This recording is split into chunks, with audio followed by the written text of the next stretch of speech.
Untuk mengetahui informasi terkini terkait pembunuhan mutilasi di Padang Pariaman, Sumatera Barat, kita bergabung dengan jurnalis NTV Mardi Rosa Tanjung dari Padang Pariaman, Sumatera Barat.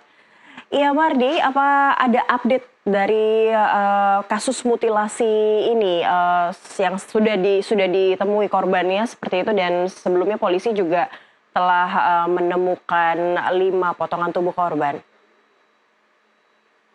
Ya, baik Cakri, dapat saya laporkan bahwasanya kemarin sore itu ada satu potongan tubuh korban lagi di bagian paha. Itu ditemukan oleh penambang pasir tradisional mengambang di sungai, terus dibawa dan dilaporkan ke polisi.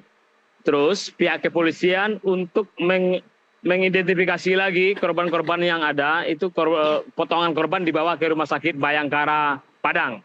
Sementara itu hasil dari investigasi polisi, ternyata pelaku juga pernah membunuh 2 orang wanita lainnya.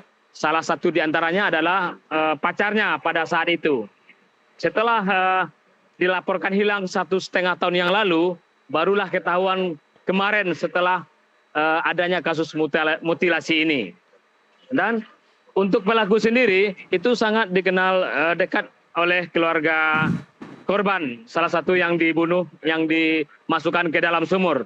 Bahkan ketika anaknya hilang, itu pelaku juga mengajak ibunya untuk mencari korban.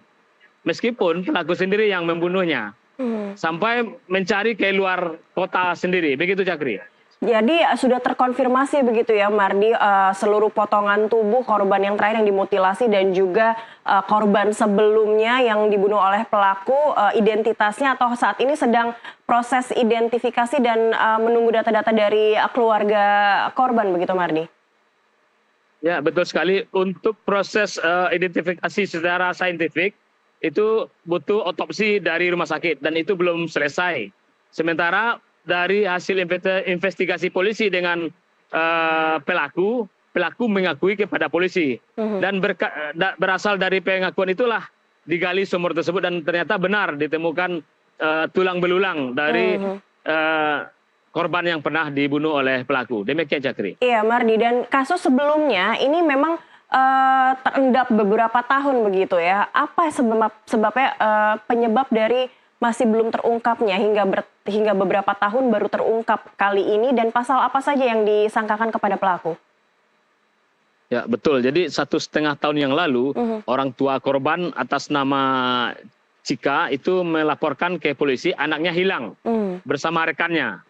Setelah 1,5 tahun melakukan pencarian, bahkan ikut mencari bersama pelaku sendiri. Pelaku mengajak ibu korban sendiri untuk mencari sampai ke kota-kota lainnya. Terus tidak ketemu dan baru kemarin itulah ketemu, dan saat ini pelaku diamankan di kantor polisi Polres Kabupaten Padang Pariaman. Ya Cakri. Baik, dengan pasal apa pelaku akan dikenai hukuman begitu? Dijatuhi hukuman Mardi? Ya, saat ini polisi menerapkan 2 pasal. Pertama tentang mutilasi, karena kasusnya terpisah dengan kasus sebelumnya. Tentang mutilasi masih dalam tahapan penyidikan, begitupun dengan tentang pembunuhan yang dilakukan 1,5 tahun yang lalu. Latar belakangnya pembunuhan yang terjadi 1,5 tahun yang lalu menurut pengakuan pelaku kepada polisi itu faktor cemburu. Karena pelaku menganggap pacarnya ini selingkuh. Baik. Nah, teman korban ini juga mendukung kegiatan pelaku ini, kegiatan korban ini, sehingga keduanya dibunuh oleh pelaku. Itu berdasarkan pengakuan kepada pihak kepolisian. Demikian Cakri. Baik Mardi, kita akan update terus kasus mutilasi yang terjadi di Padang Pariaman ini. Terima kasih untuk laporan Anda, Mardi Rosa Tanjung melaporkan langsung dari Padang Pariaman, Sumatera Barat.